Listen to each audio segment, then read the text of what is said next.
Muy buenas, yo soy Endika. Yo soy Héctor. Y yo soy Ramón. Y esto es Scumbag, tu podcast de videojuegos, con un toque de sabor añejo. Y hoy os traemos una entrevista.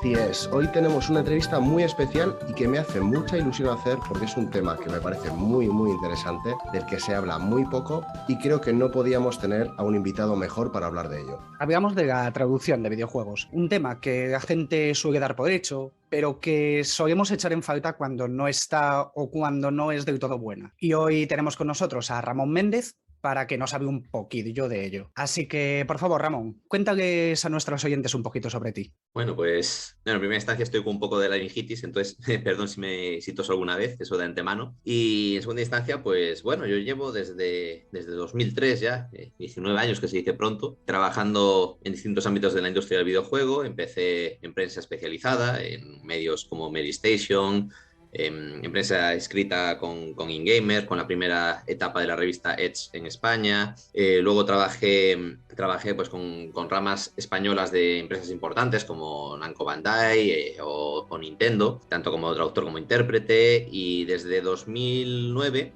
empecé a trabajar como localizador de videojuegos. Eso básicamente viene siendo pues participar en la traducción y la adaptación cultural de nuestros títulos favoritos a nuestro idioma. A mayores de eso, pues también me doctoré en 2012 por la Universidad de Vigo en traducción y para traducción de videojuegos, y también soy profesor de universidad. De hecho, en la Universidad de Vigo tenemos un título especialista en traducción para la industria del videojuego, que es un título único en el mundo, creo, ahora mismo. Sé que en España no hay más, en el mundo igual hay en algún otro lado, pero lo que he visto de momento no hay nada parecido. Y nada, pues eso, luchando día a día por hacer de la industria del videojuego un lugar mejor, aunque sea solo desde el ámbito de la localización. Llevas casi 2 décadas en esta industria y has trabajado en la traducción de cientos y cientos de videojuegos. Por comentar algunos, Broken Sword, The Witcher 3, Divinity Original Sin, por lo menos el 2, de ese estoy seguro, Far Cry, Assassin's Creed, Until Dawn. Estamos segurísimos que has participado en la traducción de algunos de los juegos favoritos de la gente que nos pueda escuchar. Y ya te aviso que de algunos de los míos sí. Pero ¿de dónde te viene a ti esta pasión por los videojuegos? ¿Dirías que hay algún juego que fue el que te enganchó y que fue el que te hizo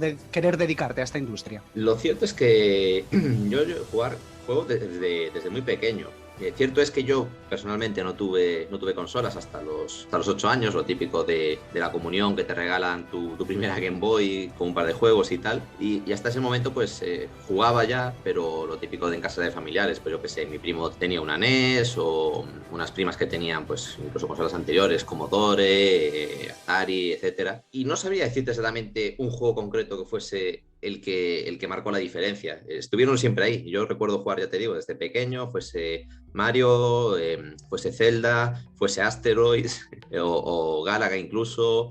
Y bueno, los primeros propios, que lo que te digo, cuando me regalaron la Game Boy venía con Tetris y con Shadow Warrior, el Ninja Gaiden de Game Boy, que siempre lo digo, ¿no? Un poco que al final eres un niño de 8 años, empiezas a jugar en casa y empiezas por lo difícil, por un Ninja Gaiden. Y a partir de ahí pues siempre fue a más, o sea, cada vez me interesaban más los videojuegos, consumía mucha prensa también, pues lo típico de bueno, igual tus padres no te compraban o no te facilitaban tantos juegos como podías tener interés en ellos, y al final pues la revista era un poco la vía rápida de conocer la industria, de saber lo que se estaba lanzando, de saber estar al tanto de los lanzamientos, de las novedades y todo esto, y bueno, consumía, te digo, todas las hobby consolas, superjuegos, Micromanía, pues toda la que le podíamos echar el guante, tanto yo como mis amigos. Realmente estábamos en aquella época, a principios de los 90, era un poco la forma de informarse que había, y a partir de ahí pues nada, fueron cayendo más consolas con el tiempo. Luego lo típico de que si tú tienes una Super Nintendo y un amigo tenía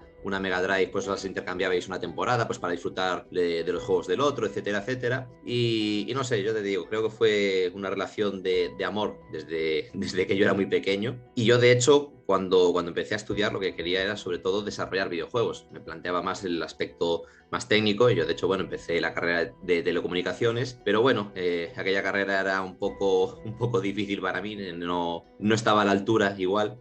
Y me cambié a traducción, un cambio un poco drástico, pero mira, al final es un poco estos cambios arriesgados que te acaban arreglando un poco la vida. Y cuando empecé traducción, la verdad es que ni me había planteado que se podía uno dedicar a la localización. Claro que esto estábamos hablando del año 2003, se traducían de aquellos muy pocos juegos comparativamente con los que se traducen ahora. Todavía estaba empezando un poco a sentarse la industria, y eso pues llevó a ir un poco a ciegas. De un primer momento yo todavía quería volver, cuando acabase la carrera de traducción, pues volver a intentar algo de programación, etcétera, pero al final bueno, van saliendo posibilidades, ves que empiezas a traducir, pues eso, para revistas importantes, aparte de los artículos que puedes escribir tú, ves que te van saliendo posibilidades de traducir para empresas, eso como decía antes, ¿no? Como Namco, como Atari, como Nintendo, y al final esto todo pues hablando de cosas de marketing o páginas web o interpretación de eventos, cosas así. Es decir, luego lo que es localización de videojuegos pues llegó después, y llegó un poco de casualidad, y lógicamente lo abracé muy fuerte. En cuanto se me puso delante la posibilidad de poder traducir videojuegos, lo vi clarísimo, me lancé a la piscina y no me arrepiento, la verdad. La verdad es que estaba muy asentado en prensa en aquel momento, pero la verdad es que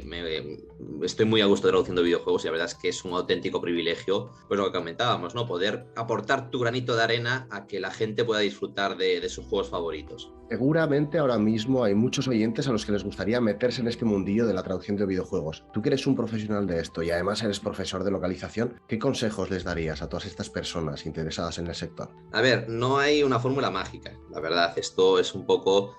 precisamente lo decía esta semana en clase, que realmente al final cada cual tiene su historia, cada cual tiene sus circunstancias, y aparte de tus habilidades propias y de tus intereses, pues también va a haber un porcentaje importante de suerte, que no es algo que dependa directamente de nosotros, es algo que puede surgir o no en determinada situación. El asunto es que cuando tienes tu momento de suerte, poder aprovecharlo e intentar dar tu mejor versión cuando tienes una oportunidad. Dentro de eso, pues suelo recomendar dos cosas. En primera instancia, tener formación de traducción, lógicamente. Si no sabes traducir bien, pues lógicamente es más difícil meterse en la industria, sobre todo porque cada vez hay más profesionalización. Hace 10 años pues había muy poca gente preparada adecuadamente para la industria. Había mucha gente que, pues yo qué sé, o que no le gustaban los videojuegos siquiera, o que no eran traductores de carrera. Pero lógicamente el tiempo pasa y cada vez hay más profesionalización, la gente llega mejor preparada, hay un nivel más alto que a mí me encanta, de verdad. Disfruto muchísimo viendo cómo los videojuegos traducidos tienen cada vez mejor nivel. Es difícil encontrar uno que digas, guau, qué mal traducido está, lo cual habla mucho y bien de cómo se están haciendo las cosas. Entonces, bueno, lógicamente, si quieres entrar aquí, pues tienes ya que estar a la altura de lo que se espera de la industria. Entonces, una formación adecuada es un elemento básico. Y en segunda instancia, pues lógicamente, saber de videojuegos. Esto es opcional, hay un debate ahí si hace falta ser jugador para traducir videojuegos. Por hacer no hace falta, lógicamente si traduces muy bien no necesitas saber jugar, porque al final cubres todas las necesidades mediante una buena documentación, mediante prepararte bien cada proyecto por independiente, pero yo creo que aporta un valor añadido. Saber de videojuegos te facilita visualizar mejor dónde va a ir cada texto, te facilita el entender qué va a esperar el jugador, porque tú eres jugador, entonces sabes lo que el jugador va a querer encontrarse en ese juego, y sobre todo te ahorra muchas fases de documentación. Es decir, si te toca una nueva entrega de una franquicia, vas a saber de sobra quién es cada personaje, el contexto en el que se mueve, el tono que hace falta darle a los personajes, etcétera, etcétera. Por ejemplo, sin poder hablar mucho todavía, a lo largo del año daré más información al respecto, pero por ejemplo, yo ahora acabo de terminar y estoy empezando precisamente dos proyectos que son de dos de mis franquicias favoritas, que son entregas de una numeración relativamente elevada. Entonces eso lleva a que si no las hubiese jugado, pues me hubiese tenido que jugar, sin querer dar muchas pistas, pero 3, 4, 5, 6, 7 juegos previos de cada una de ellas. Y como ya me los he jugado en su momento, los he disfrutado muchísimo y me encantan, pues ha sido tan fácil como llegar y ponerme a trabajar desde el primer momento, sabiendo quién es todo el mundo, sabiendo de dónde viene la historia, sabiendo el contexto en el que nos estamos moviendo. Y quieras que no, pues a la hora de la verdad esto es un trabajo. Si ahorras 4, 5, 10 horas de documentación porque ya la tienes hecha de base, pues son 4, 5, 10 horas de vida que ganas para también disfrutar disfrutar y no estar siempre pegados al ordenador trabajando, claro. Entonces yo diría que eso, lo fundamental es una formación adecuada en traducción, lógicamente dominar bien los idiomas y las técnicas de traducción propiamente dichas, y en segunda instancia estar familiarizados y conocer bien la industria del videojuego, porque de verdad que yo creo que esto aporta, aunque no es fundamental, aporta mucho de cara a optimizar los tiempos y rentabilizar el tiempo de trabajo. También nos gustaría que nos contaras cómo funciona el proceso de localización de un videojuego, para que la gente tenga una perspectiva realista de la profesión. Hace unos episodios que preguntábamos esto mismo a Xavi, que era programador de videojuegos, pero seguramente tú nos puedas dar algunos otros matices, porque sí que es cierto que trabajar en videojuegos, y a mí mismo me ha pasado, yo empecé a estudiar lo que estudié para trabajar en videojuegos y solemos tener, sobre todo cuando empiezas, una visión idealizada. Así que cuéntanos un poquito tú, desde un enfoque realista, lo que es trabajar en la localización de videojuegos. A ver, desde un enfoque realista es un trabajo tan duro como cualquier otro. Es decir, al final, por mucha pasión que tengas, es un trabajo. Y por mucho que te guste un proyecto, por mucho que te guste un juego, por mucho que te guste lo que estás haciendo, pues igual ese día tenías mejores planes que ponerte ante el ordenador a traducir. Me refiero, por ejemplo, el asunto de la localización es que estamos muy supeditados al desarrollo del juego y al momento en el que los desarrolladores consideren que el texto está preparado para mandarlo a traducir. Esto lleva a que a veces pues, tienes tiempo de sobra, yo que sé, a veces, por poner un ejemplo con números, 2 juegos de rol diferentes, más o menos la misma cantidad de palabras, 600.000 palabras cada uno. Para uno tuvimos, bueno, iban mandándolo poco a poco, espaciado, según lo iban teniendo, con lo cual fue algo que se prolongó el proyecto como 2 años y medio, más o menos, pero era un trabajo pues, que ibas haciendo poco a poco, de forma muy tranquila y relajada. Pero el otro, por ejemplo, como lo hicieron así más a última hora, para esos 600.000 palabras tuvimos 2 meses, 2 meses y medio, más o menos. Con lo cual, pues lógicamente, en 2 meses y medio pues te obliga a tener un equipo más grande, te obliga a igual a sacrificar algún fin de semana para llegar. También puede pasar muchas veces, de hecho pasa más de lo que me gustaría que pasase, el tema de a última hora, a una semana de lanzamiento del juego, o a un mes de lanzamiento del juego, o a 2 semanas incluso, y estoy pensando en todos casos concretos, pues yo que sé, que te digan, bueno, el juego se lanza la semana que viene y faltan 60.000 palabras por traducir. O el juego se lanza dentro de 15 días y hemos encontrado 250.000 palabras que todavía nos habíamos mandado para traducir.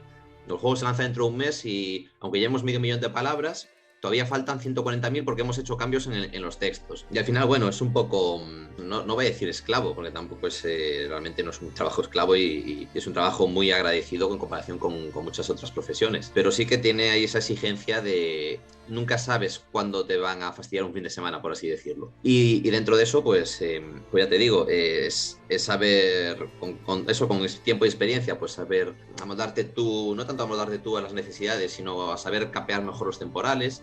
Pues en plan, oye, pues si entra tanto texto en poco tiempo, no me lo como yo todo, lo divido entre 2. ¿No llegamos entre 2? Pues entre 3, entre 4. Aprender un poco a delegar, aprender un poco a gestionar mejor los tiempos. Eso es algo que se hace con práctica, porque claro, se habla mucho en la industria del crunch, del crunch, o de como queráis pronunciarlo. Y entonces, claro, el crunch que se mete la desarrolladora, pues al final también repercute en nosotros. Es decir, si ellos van mal de tiempo, nosotros vamos mal de tiempo por inercia. No por culpa nuestra que nos organicemos nosotros mal, sino porque nos comemos todo el problema de retrasos o de problemas que haya tenido el desarrollo, etcétera, etcétera. Del mismo modo que, bueno, hay veces que te comes el acelerón para un juego concreto y luego ese juego pues se cancela, no se lanza. A veces hemos traducido juegos que no solo no se lanzaron, sino que no se llegaron ni a anunciar, la verdad. Pero bueno, al final es lo de siempre. Has cobrado tu trabajo, que es lo que en primera instancia importa. Y nada, una pena muchas veces que no hayan salido adelante, sobre todo cuando se trata de estudios pequeños que no superaron la presión económica que supone lanzar un juego. Por lo demás, pues nada, el proceso es tan fácil como que la desarrolladora te va mandando los textos, se traducen, se revisan,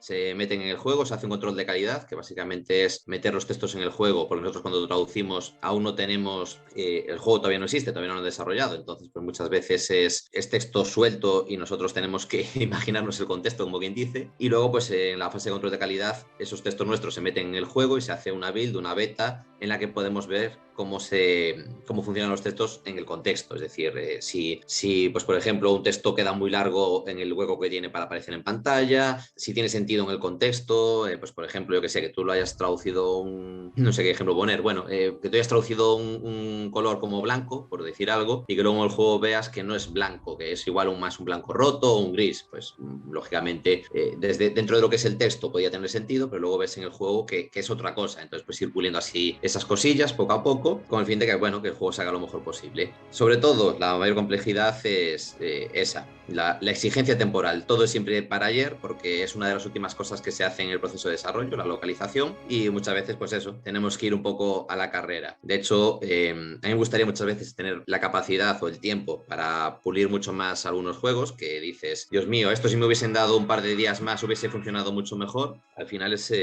cuestión de hacer lo mejor que puedas dentro del tiempo que tienes. Y yo confieso realmente que hay juegos que para mí han salido enganchados con celo y chinchetas así de cualquier manera, y al final funcionan bien, que es lo importante. Al final los jugadores esto no lo notan tanto, por suerte. Supongo que también es por bueno, que se ha hecho un buen trabajo en general, aunque tú como, comillas, autor o perpetrador de la traducción, pues sabes que se podrían haber hecho cosas mejores, pero al final, bueno, el jugador recibe lo que recibe, y que no haya quejas es lo único que importa, que el jugador haya quedado contento. Seguro que la gente también se plantea que estaría bien trabajar en esto para terminar trabajando en los típicos títulos AAA, estudios gigantescos, importantes, grandes, pero ¿cómo de complicado es llegar a esto? ¿Cómo de bien hay que jugar tus cartas para llegar a lo más alto en esta industria? Pues una cosa te voy a decir, que esto es una cosa rara de esta industria, muy diferente a otras, que aquí la verdad es que, como bien dices, lo normal en otras industrias, pero yo que sé, en el audiovisual, en la literaria o lo que sea, suele ser que empiezas por abajo con proyectos pequeños y poco a poco vas llegando a películas más de renombre, a traducir autores más importantes, etcétera, etcétera. Sin embargo, esta industria funciona al revés. Lo normal es que cuando entres empieces con juegos triples A importantes, y poco a poco, cuando llegas, comillas, a lo más alto, es cuando te especializas en el indie. ¿El motivo de esto? Bueno, básicamente que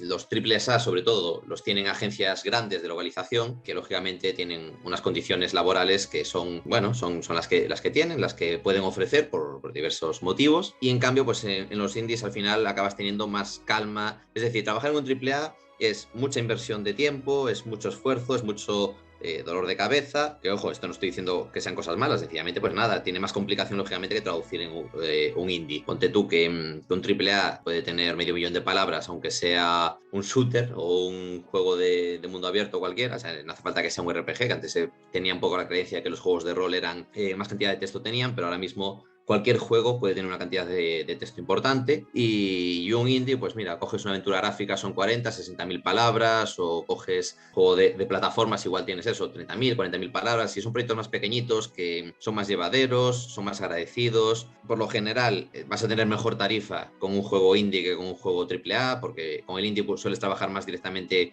con el estudio, entonces no hay intermediarios, con lo cual tu tarifa mejora, también tienes plazos más laxos, es muchísimo más probable que te metan en los créditos, de hecho es casi seguro que en el 100% de los casos de los juegos indie te van a meter en los créditos. Entonces, bueno, aquí es eso, es un poco al revés, es normal que empieces en agencias grandes de renombre, en juegos importantes, y que poco a poco pues prefieras una vida más tranquila. ¿Por qué? Pues porque claro, la edad también va pesando, y lógicamente si un juego AAA te va a llevar 3 años con 12 horas de trabajo al día, pues lógicamente acabas prefiriendo hacer un indie al mes y trabajar de 5 o 6 horas al día. No sé, estoy poniendo cifras totalmente al azar por un poco para que nos entendamos.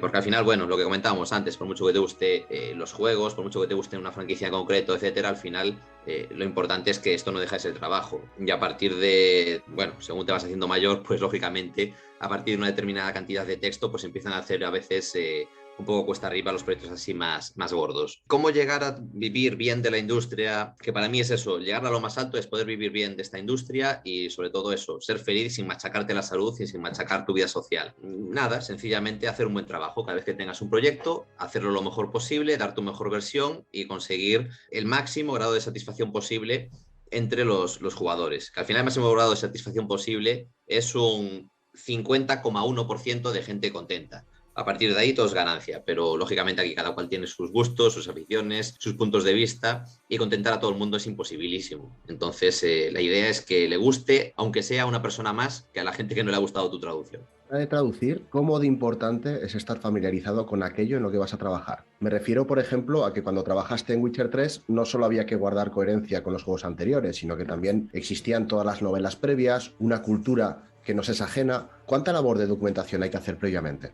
Pues lo que decía antes, al final la documentación está ahí, porque al final muchos juegos son franquicias o son entregas numeradas largas o son juegos basados en. Hay muchas cosas que tener en cuenta en prácticamente todos los juegos. Dentro de eso, pues es importante estar siempre en contacto con la cultura popular en la medida de lo posible, intentar ver, jugar, leer, pues todo lo que te pueda llamar la atención o todo lo que pueda ser un poco un elemento importante en la cultura popular, algo que esté teniendo mucho calado. No vas a ser un experto en absolutamente todo, porque es imposible, lógicamente, pero intentar cubrir todas las bases, aunque sea con nociones básicas. Es lo más fácil, lógicamente. Si lo vas haciendo en tu día a día, pues en tus ratos de ocio, etcétera, etcétera, pues lógicamente te facilita mucho la vida en general y luego no tienes que ir corriendo cuando si te llega un proyecto relacionado con. Del mismo modo, también es verdad que no solo porque vayas a trabajar en una franquicia X, sino que en los juegos hay muchísimas referencias a otras obras, referencias a otros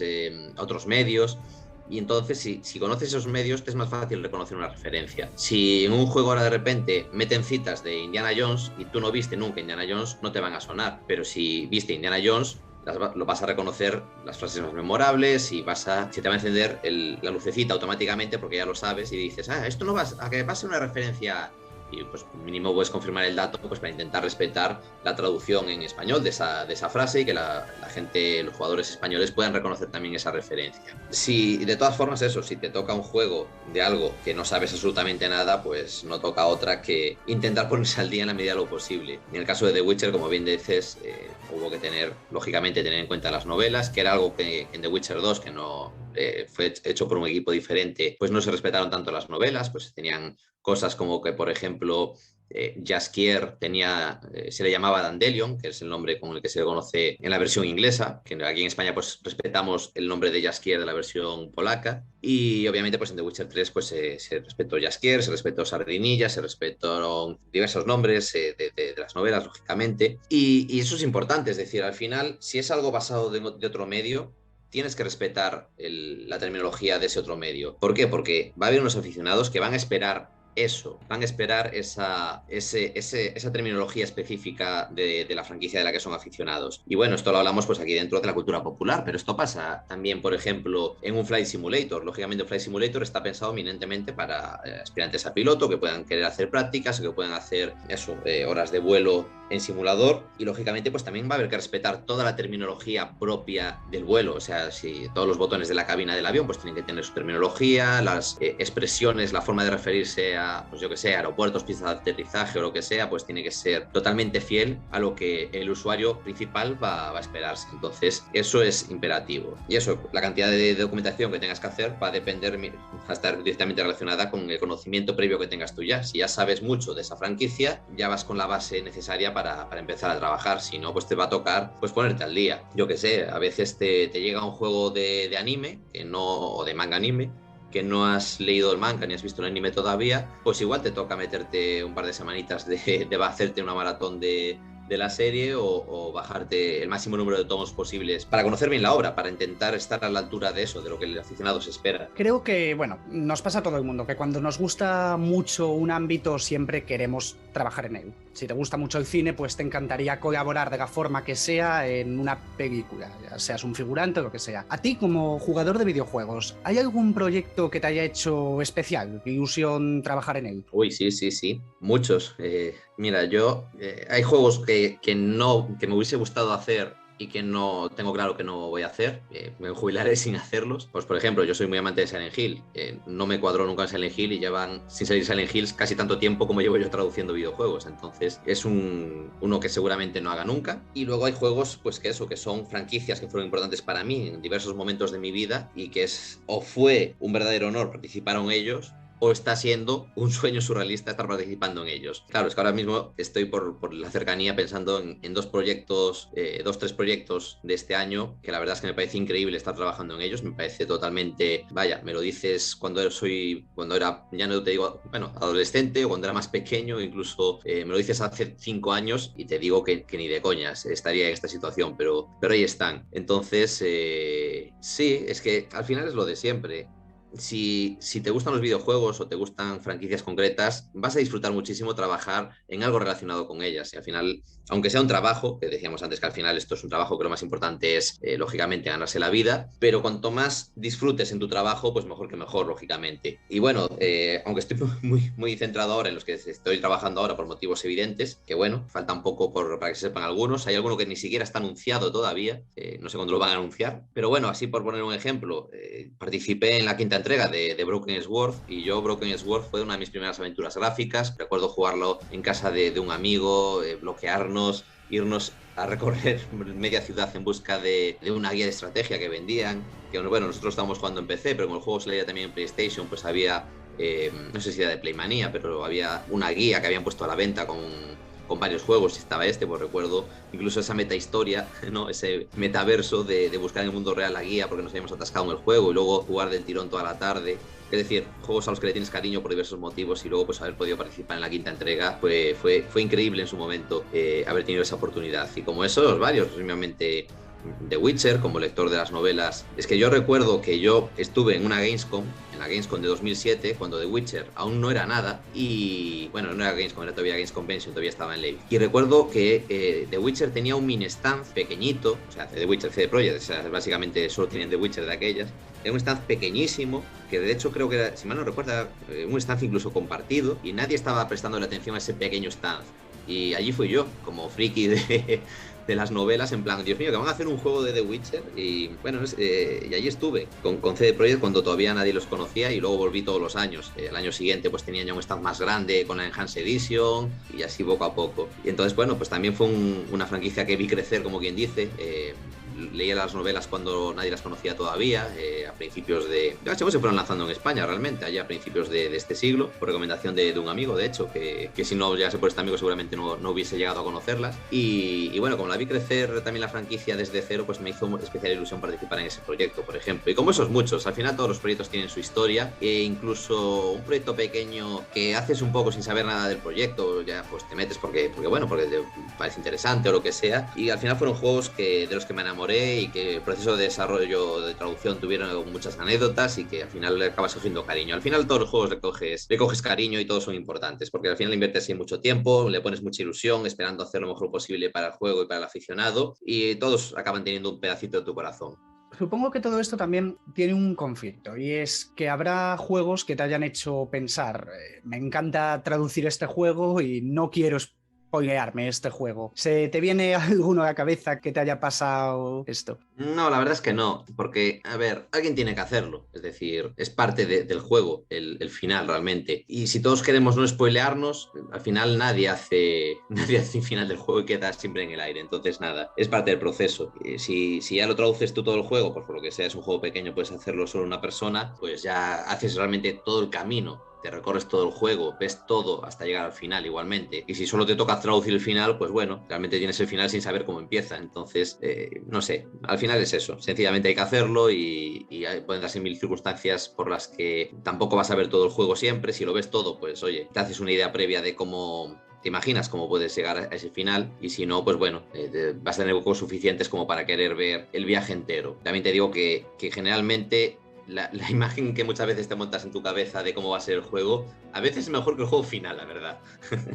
Pero bueno, sí recuerdo, por ejemplo, así como anécdota, cuando hicimos Until Dawn, lo hicimos, si mal no recuerdo, yo me ocupé como de la primera mitad del juego, Judith Tour se encargó de la segunda mitad, y Alba Calvo se encargó de toda la revisión, del proyecto. Y bueno, Alba es mi esposa a día de hoy. Y claro, yo estaba todo contento por, en plan, sobre todo, al no saber cómo acababa, al no saber el final o los finales posibles del juego, pues estaba dándole más fácilmente el misterio a los primeros capítulos, de no saber quién es. Entonces intentar mantener el misterio, por en plan, es que puede ser cualquiera el malo al final la mente maestra de todo esto y tal.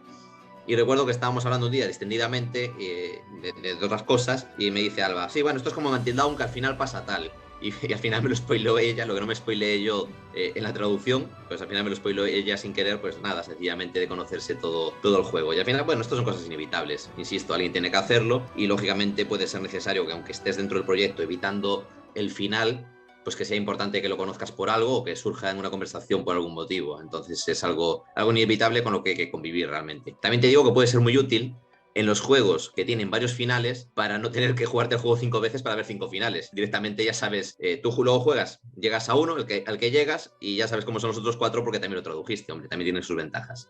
Y a la hora de localizar, ¿cuáles son los mayores retos que los traductores en general se pueden encontrar? Y ya no solo me centro en juegos narrativos, que comentabais, por ejemplo, antes el Flight Simulator, y yo, por ejemplo, veo un Flight Simulator, un Gran Turismo, y es que ni en español se reconoce la mitad de las piezas. Entonces, ¿qué retos se te ocurren que se pueden encontrar en esto? Y en tu caso particular, ¿tienes alguna anécdota o alguna situación concreta que te haya resultado especialmente difícil? Pues a ver, los retos son muchos. El primero de ellos, pues lógicamente, lo comentamos antes, que el juego no existe cuando lo estamos traduciendo. Entonces tenemos que trabajar con una importante carencia de contexto, que hay que rellenar huecos como podemos. En segunda instancia está la famosa limitación de caracteres, que cada vez es menor porque la tecnología ha evolucionado, entonces hay formas de aliviar este tema, pero hasta hace poco, incluso a día de hoy todavía perduran, pues en juegos para móviles o para Switch por limitaciones de pantalla más pequeña, que igual hay cuadros de texto muy pequeños, hay botones muy diminutos y que tenemos que ceñirnos a un espacio muy limitado, pues que no podemos pasarnos de ahí. Es decir, si tenemos un cuadro de texto de 100 caracteres,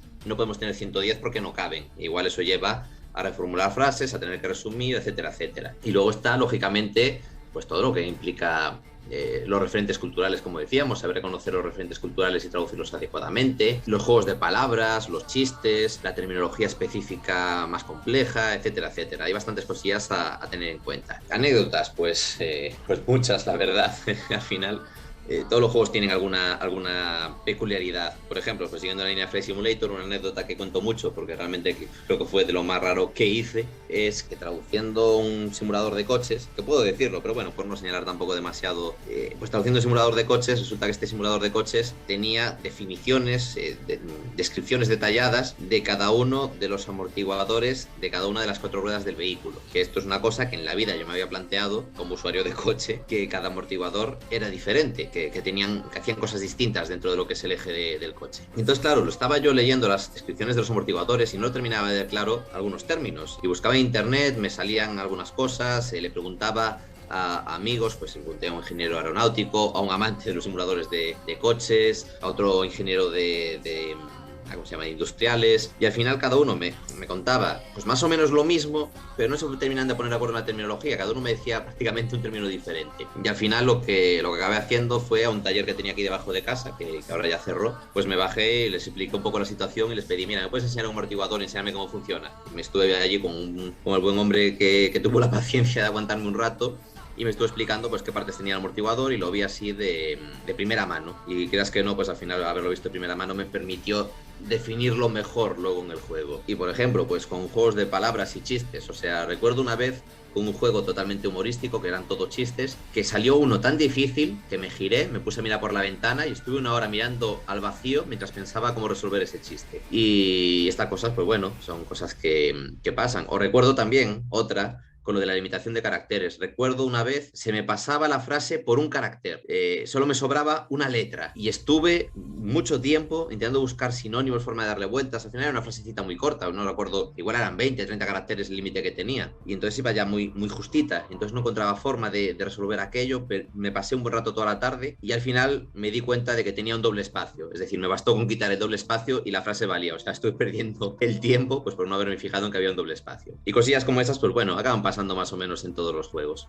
Y Ramón, me gustaría preguntarte por el título de especialista en traducción para la industria del videojuego. ¿Qué se ofrece aquí para los alumnos? ¿Por qué te embarcaste en este proyecto? Pues a ver, me embarqué en este proyecto básicamente porque, por un lado, era algo que siempre comentábamos en plan, oye, ¿qué faltaría esto? Y por otro lado, pues porque me dijeron en plan, oye, ¿quieres hacer esto? Y fue en plan, Dios mío, una cosa que siempre consideré que hacía falta y me estáis poniendo las facilidades para montarlo. Pues lógicamente fue algo que fluyó enseguida, es decir, si me lo dijeron un día, pues igual en 2 semanas estaba el proyecto hecho y en un mes ya estaba activo para poder matricularse para el año siguiente ya. O sea, fue una cosa que fue rapidísima. Pues ¿por qué? Porque por un lado sabíamos lo que hacía falta, teníamos una idea de lo que nos hubiese gustado hacer, y por otro lado pues teníamos el apoyo administrativo del interés por parte de la Universidad de Vigo también para sacar el título adelante. Entonces fue todo bastante rápido. Y bueno, ¿por qué consideramos que era necesario? Pues lo que comentaba un poco antes. Muchas veces en la industria del videojuego te encontrabas con dos perfiles muy marcados: traductores que traducen muy bien y sabían poco de videojuegos, o gente que sabía mucho de videojuegos pero que le faltaba un poco de traducir mejor, le faltaba un poco más de experiencia traductológica o de formación en ese ámbito. Entonces, claro,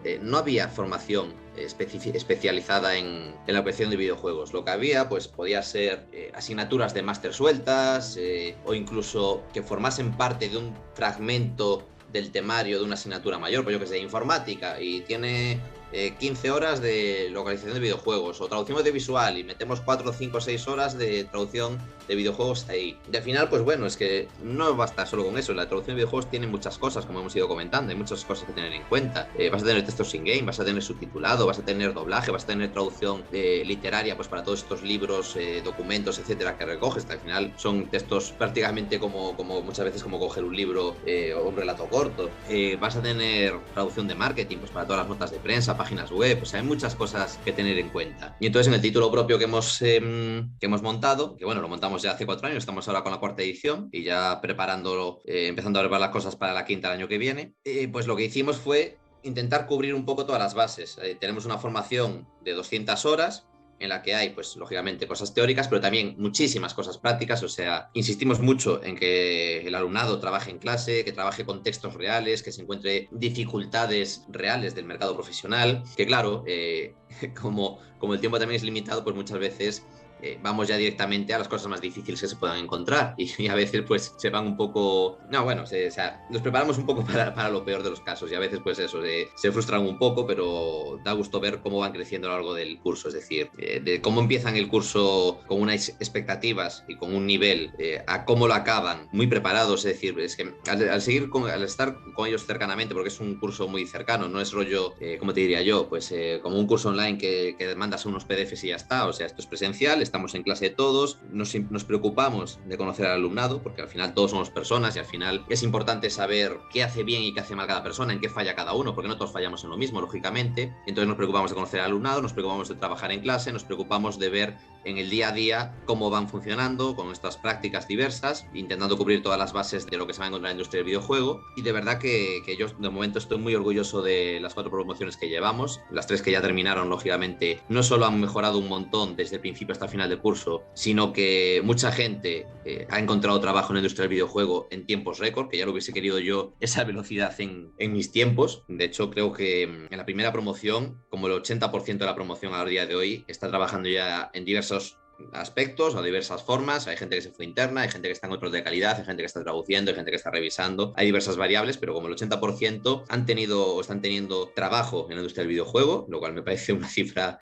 fascinante. Aún ayer apareció precisamente por las clases del título propio una chica del año pasado, de la 3ª promoción, y que me vino a contar precisamente que estaba haciendo precisamente una entrevista de trabajo y que la formación del título le había venido muy bien. O sea, son cosillas que parece que la estoy diciendo como para promocionar el título, pero en absoluto la estoy diciendo porque yo de verdad que muero de orgullo con verlos crecer, con ver cómo van abriéndose puertas y cómo vamos entre todos, lo que decía antes, ¿no? Entre todos ayudando a que la industria dé un pasito más de calidad, que se haga más madura, que ofrezca más calidad al usuario, porque al final es algo de lo que nos beneficiamos todos. Ya te digo que personalmente el título realmente se hace de forma totalmente altruista, es decir, es totalmente autofinanciado. Los alumnos pagan lo mínimo indispensable, lo menos, o sea, el precio más bajo que podemos para cubrir los gastos, pues lógicamente cubrir los gastos de mantenimiento, pagar al profesorado, etcétera, y poco más. No da para mucho más. Queremos que sea un título accesible a todo el mundo y que todo el mundo que tenga sueños con la localización de videojuegos que pueda acceder a él y ayudar a hacer de esta industria un lugar un poco mejor. Y siguiendo un poco con con esto. La traducción de videojuegos es un sector con mucho intrusismo. Y no nos referimos solo a gente sin titulación específica, como pueden ser las traducciones fans, sino a gente que directamente los videojuegos le dan igual. Con esto quiero decir, tú en literatura o cine entiendo que lo normal es que si te toca una buena obra, todo el mundo está deseoso de trabajar en ella. Pero los videojuegos, por desgracia, aún no se suelen tomar muy en serio. Sí que es verdad que cada vez más, pero aún hay bastante sector que los considera un producto de segunda, infantilizado.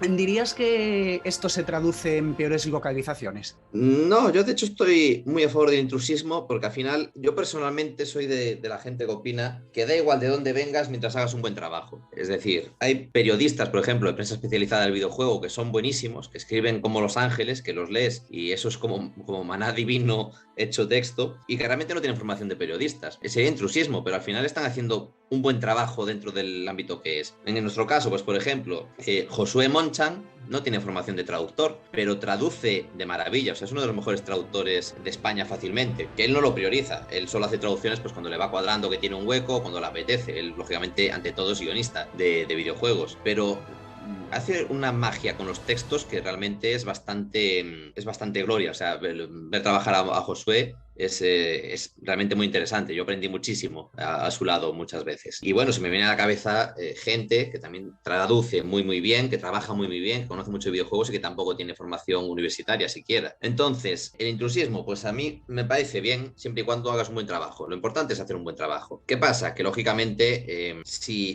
tienes una formación, te va a ser más fácil empezar porque vas a tener una mayor seguridad, vas a estar más formada, vas a tener una base más fuerte, pero hay gente que pueden necesitarlo menos y que ya empiece con mucho nivel de antemano. ¿Se traduce esto por localizaciones? Totalmente al revés. Es decir, el intrusismo, al menos en la industria del videojuego, solo eminentemente se produce con gente que hace un buen trabajo. Esta industria, pues ya te digo, es muy fácil acceder, hay muchas posibilidades para trabajar en la industria del videojuego porque al final abarca muchísimas ramas, muchísimas, entonces si no son una es en otra, pero te fagocita rápido. Es decir, si no estás a la altura, si cometes errores muy a menudo, lo más probable es que te quedes fuera, que te quedes por el camino. Entonces, yo no creo que aquí el intrusismo produzca peores localizaciones, porque si entra un intruso y no hace un buen trabajo, lo más probable es que no tenga otro proyecto, sinceramente. Es claro que hacer un mal trabajo también implica hacer realmente un desastre muy gordo, ¿vale? O sea, tampoco vamos a decir aquí que todos los proyectos exijan el máximo nivel, lógicamente, hay distintos proyectos y distintos niveles de exigencia, pero lo que quiero decir es que si las lías pardas es muy fácil que te quedes fuera, sobre todo porque la inmensa mayoría de la gente trabajamos de forma autónoma, entonces es muy fácil mover fichas y mover recursos si se baja el nivel. Y a día de hoy pues las empresas tienen cada vez más exigencias, son más conscientes de la importancia que tiene la localización y de que el público exige cada vez mayor calidad en sus localizaciones y se está tendiendo hacia ahí, aprovechando la profesionalización que hay, la mayor formación de gente y la profesionalización, pues, lógicamente se tiende a subir el nivel y a día de hoy, pues ya os decía antes que tenemos un nivel muchísimo mejor que hace unos años. Y eso, pues, si alguien entra intruso y hace un buen trabajo, pues adelante, bienvenido sea. La mayoría de la gente no es consciente de que traducir un juego no es solo cambiar el código, sino que también tiene implicaciones culturales y no es tan sencillo adaptar una obra a una audiencia concreta. Hemos hablado mucho de localización a lo largo de esta entrevista, pero explica por favor este concepto a nuestros oyentes y cuéntanos qué dificultades existen en este proceso. Bueno, pues a ver, básicamente localizar es traducir y adaptar culturalmente un producto para el mercado de destino. Que esto implica, pues, lógicamente, en lo que piensa todo el mundo, que es traducir los textos, pero también implica, pues, saber afrontar juegos de palabras, canciones, rimas, referentes culturales, son muchas cosas ya a nivel lingüístico, pero a mayores también implica, pues, lo que se llamaría... para traducir o adaptar culturalmente, pues a veces, por ejemplo, que en Japón el personaje tenga un diseño y para Occidente se le cambie el diseño, o que la banda sonora se tenga que cambiar en determinados mercados pues porque tiene connotaciones religiosas en determinadas regiones del mundo, cambiar las carátulas del juego pues para funcionar mejor en distintos mercados, porque al final cada mercado tiene intereses diferentes y se le venden las cosas de una forma distinta. Son muchas cosillas así pequeñas que tener en cuenta, que no todas son, ya te digo, lingüísticas y textuales, sino que hay muchas cosas que rodean al juego, que rodean al texto y que siguen formando parte del juego. Dificultades, pues un poco lo que decíamos antes, a veces pues todo lo que decimos de juegos de palabras, de problemas de contextuales, etcétera, etcétera, restricciones de caracteres, lo que sea. Y sobre todo, pues eso, tener en cuenta el mercado al que vas, pues mismamente la jerga, en plan, por poner un ejemplo, mismamente un Dragon Quest en Japón, cada pueblo tiene un acento de una región diferente de Japón. ¿Qué haces eso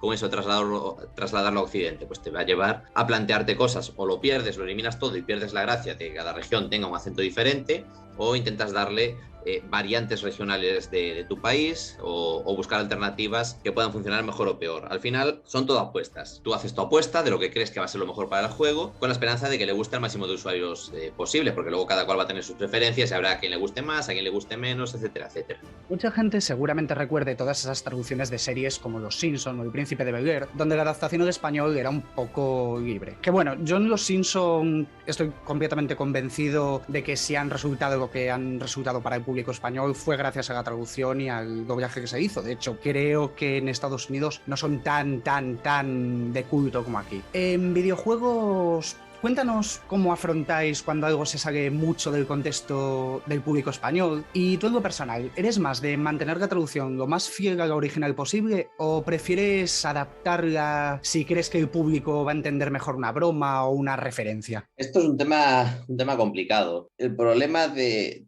esas series es que efectivamente son humorísticas y se intentan adaptar lo más posible para que el humor funcione. Es decir, si hay un chiste, lo importante al final es que haya un chiste en la versión traducida. Es decir, en este momento está pensado que la gente se ría, sobre todo pues si tenemos risas enlatadas, pues intentar que la gente se ría en ese mismo momento. Y ahí pues claro, hay diversas formas de afrontarlo, intentando mantener el mismo referente tal cual, que te la juegas a que la gente lo entienda o lo conozca o no lo conozca, intentando cambiarlo por uno muy españolizado, que puede que en el contexto no funcione, o intentar buscar una versión intermedia que sea algo que tenga sentido en el contexto, pero que sea más conocido que el original. Pues por ejemplo, por decir algo, hacen un chiste con un presentador de televisión de un programa muy famoso allí en Estados Unidos, pero que aquí no conoce nadie, porque es un programa, yo que sé, como una ruleta de la fortuna o un precio justo, lo que sea. Claro, entonces ahí te cabe la opción de cambiar el presentador estadounidense por un presentador español. ¿Qué pasa? Que igual, si, pues en ese caso, el Príncipe de Bel-Air, si estamos hablando de una familia de gente de color que vive en un barrio rico muy específico de Estados Unidos, no tiene ningún sentido que hablen de presentadores españoles, porque no conocen lo que se emite en la televisión española, y si lo conocen pues realmente serían un rara avis, serían muy especialitos dentro de la sociedad estadounidense. Entonces lo que puedes hacer ahí, por ejemplo, es cambiar el referente por otro presentador de televisión estadounidense que se conozca más, pues yo que sé, un Jimmy Kimmel o una Oprah, que todo el mundo conoce a Oprah, de todas las veces que sale referenciada en diversos productos, etcétera, etcétera. Otra cosa puede ser, pues por ejemplo, si sale físicamente la persona de la que están hablando. En ese caso, si aparece el personaje, sea en imagen real o sea en un dibujo, un padre de familia o South Park o lo que sea, pues ahí no puedes cambiarlo, ahí estás atadísimo, tienes que respetarlo. En lo personal, pues hay que hacer lo que mejor funciona dentro del juego. Si el juego es totalmente ficticio, una ambientación ficticia y no hay nada que sugiera Estados Unidos, pues no veo mal el adaptarlo a tope. De todas formas, yo sí que estoy a favor de, si algo no va a funcionar, intentar tocarlo lo mejor posible. Es decir, hay que respetar lógicamente el original, pero sobre todo la funcionalidad del original. Y la funcionalidad del original es, en este caso de los chistes, hacer reír en un punto concreto. Pero eso es lo más importante. Cuál sea el chiste específico puede estar más condicionado porque en el contexto aparezca un personaje o aparezca la portada de un libro o lo que sea, pero si no es ese caso y solo aparece una vez citado ese personaje, pues lógicamente hay mayor libertad pues, para jugar con ello e intentar modificarlo. Ya te digo, mundos ficticios, mucha mano libre para conseguir domesticarlo lo más posible, y mundos reales con un contexto muy determinado, pues lógicamente intentar respetar el contexto, que no sean cosas que no tengan sentido, pues como pasaba en El Príncipe de Bel-Air, que hablaban de Carmen Sevilla y de las ovejas de Carmen Sevilla, que no tiene, o sea, en el momento te hace mucha gracia, es una referencia muy simpática, sobre todo si viviste aquella época de los 90, pero que realmente no tiene ningún sentido en el contexto de que es una familia de color en un barrio rico. Y bueno, estas preguntas siempre son un poco puñeteras, pero la curiosidad siempre puede. Así que, ¿tienes alguna anécdota en concreto que contarnos sobre esto? ¿Algún caso particular que puedas recordar? Pues la verdad, siento decepcionar, pero diría que no.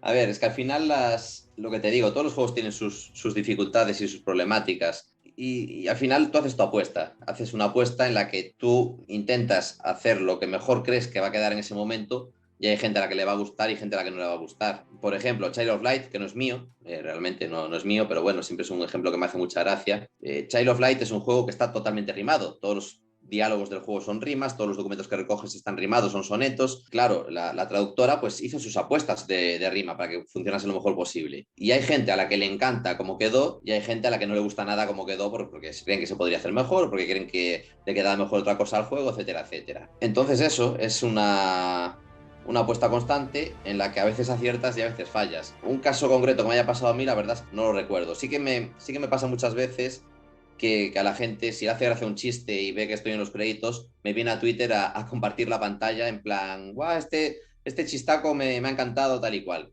Que muchas veces, bueno, rara vez hace un videojuego una sola persona, siempre somos un equipo, entonces a veces ese chiste ni siquiera es tuyo, la verdad. Pero bueno, es el mejor baremo para ver que se están haciendo bien las cosas o que vais por el buen camino. Al final es ese, ver el feedback positivo de la gente, ver que han gustado ese tipo de humor en determinado contexto, pues intentar tirar un poco por lo que la gente te transmite que está gustando. En ese aspecto, pues yo siempre os animo a todo el mundo, a todos los oyentes, a toda la gente, a dejar más feedback positivo, ¿vale? Porque al final el feedback solo se deja cuando algo sale mal, ahí sí que nos acordamos todos enseguida de que se han hecho las cosas mal, y vale, cuando salen las cosas mal muchas veces cuando te dicen, oye, esto ha quedado roto, y en plan, es que ya lo sé, ya sabía que eso iba a ir roto, pues porque había limitaciones por código de juego que no se podía tocar o porque el cliente tenía unas restricciones específicas o lo que sea. Pero hace falta más feedback positivo para saber cosas que están funcionando, para saber cuándo aciertas. Entonces yo os animo que si algo os gusta, que lo compartáis y que digáis que os ha gustado, porque de verdad que es muy positivo y nos ayuda mucho a saber si estamos yendo por el buen camino. Y desde el total desconocimiento del sector de la traducción, yo considero que traducir un videojuego tiene que ser bastante más difícil que un libro o una película, porque a veces puede faltarte el contexto,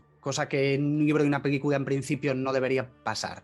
Por ejemplo, un objeto que no tiene más contexto que su propio nombre. Pues por ejemplo, en una aventura gráfica es un objeto que puedes coger y no hay ningún tipo de frase de respaldo de qué es. ¿Dirías que es complicado traducir un videojuego respecto a otro tipo de traducciones? Y otra pregunta es, ¿las compañías os suelen proporcionar este tipo de información o os sacáis las castañas del fuego vosotros, pues un poco gracias a base de la experiencia, de ya saber por dónde pueden ir los tiros y a base del ensayo y de error? A ver, todos los tipos de traducción tienen sus dificultades. Lógicamente, no hay ninguna que sea especialmente fácil. Todas tienen sus pros y sus contras, sus dificultades y sus facilidades. Dentro de eso, pues la del videojuego también tiene, lógicamente, muchas dificultades. Igual se podría debatir si tiene un poco más que otras, pues porque realmente abarca varios ámbitos. Hay localización de software, hay traducción de subtitulado, hay traducción de doblaje, hay traducción de marketing, pues igual abarca un poco más de espectro que otros ámbitos de traducción, pero eso no dice que otras sean más fáciles realmente. Dentro de eso, también te digo que la experiencia hace mucho. Es decir, yo también traduje varias películas y docu-realities, y después de la gran experiencia que tenía con videojuegos, que tú delante de un videojuego, cuando ya llevas 100, 200, 300 o casi 1000 que llevo, te sientas delante y ya es como estar en casa, porque estás familiarizadísimo con todo, ya lo visualizas todo muy fácilmente. Y luego, claro, me metí en un ámbito diferente que tiene unas reglas distintas, se afronta de otra manera, etcétera, etcétera, y me costaba un poco más, sencillamente pues por no tener experiencia. Que al final decidí pues quedarme solo con videojuegos porque me sentía más cómodo, porque trabajo más rápido, de lo interiorizado que lo tengo todo, que al final la dificultad va de la mano de la experiencia. Si tienes experiencia, todo es mucho más fácil. Y dentro de eso, pues las empresas, las desarrolladoras, depende mucho de cada proyecto. Hay proyectos en los que te dan muchísima información, pero muchísima, en plan, o te dan códigos del juego, si no te pueden dar códigos del juego, te envían el juego grabado entero para que lo veas, o incluso recuerdo una vez que nos enviaron un vídeo de los guionistas sentados delante de cámara explicándote la historia del juego, pues enseñándote artes conceptuales y tal para que visualizases de cómo iba a ir el juego, etcétera, etcétera. Y hay otras pues que no te facilitan prácticamente nada. De hecho, recuerdo un caso en el que solo no nos dieron cero de facilidades, cero de información, sino como por encima los diálogos venían ordenados alfabéticamente, con lo cual no había el fluir de un diálogo, en plan, ¿qué contesta qué? ¿Cuál es la pregunta, cuál es la respuesta y cuál es la réplica de otro personaje? Estaba todo ordenado alfabéticamente y sin ninguna indicación de cómo se podía reconocer el orden natural del diálogo. Con lo cual eso, cada proyecto es un mundo, pero también te digo que cada vez más las empresas empiezan a estar más concienciadas con lo que es la localización, la importancia que tiene y a facilitarnos en la medida de lo posible la vida. ¿Estás ahora trabajando en algún proyecto con el que nos puedas poner los dientes largos? Pues creo que eso ya lo dejé caer varias veces. Sí, seguramente sí. Curiosamente, estamos terminando un juego que creo que os va a interesar más a casi todos los que nos estemos oyendo que a mí, que no es un juego que me interesase mucho de base, no es un género que me apasione, pero que es va a ser un juego importante este año. Otro juego que no está anunciado todavía y que para mí es un sueño estar trabajando en él. Y bueno, luego pues por ejemplo, juegos que continúan, por ejemplo, ya es bien sabido que estamos trabajando en Baldur's Gate 3 desde el principio, que ahora está en acceso anticipado con el acto 1 y lógicamente pues seguimos trabajando en él, que es un trabajo constante. Los juegos de acceso anticipado tienen mucho de actualizaciones y de estar constantemente trabajando en ellos y según van haciendo cambios o creando nuevo texto los desarrolladores, nosotros estamos ahí al quite para ir afrontando ese trabajo. Pero sí, muchas cosillas. Y luego, aparte de proyectos de traducción, tengo otros proyectos interesantes. Por ejemplo, este año van a salir 3 libros que creo que están muy guay y que han quedado muy bien. Vamos, que no me aburro. Vamos acercándonos ya al final del programa, pero todavía nos falta algo más. El juego de la semana de la mano de nuestro invitado.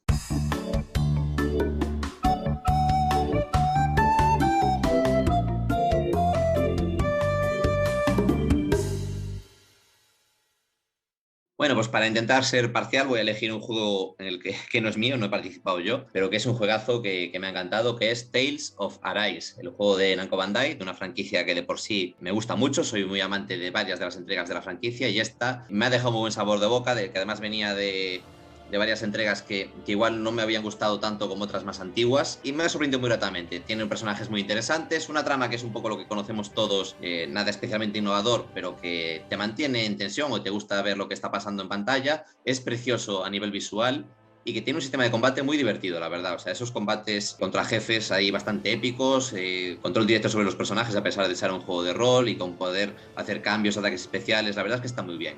Me ha gustado mucho y es de los últimos juegos que he jugado, posiblemente el que más me haya gustado y uno de mis favoritos de 2021.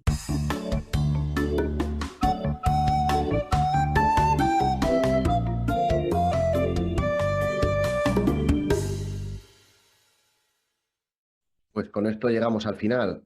Gracias, Ramón, por acompañarnos hoy y a nuestros oyentes, muchas gracias por escucharnos una semana más. No os olvidéis de suscribiros al canal y seguirnos en Twitter para no perderos ninguna novedad ni ninguno de nuestros fantásticos hilos. Y recordad que esto no es un game over, es solo hasta la semana que viene.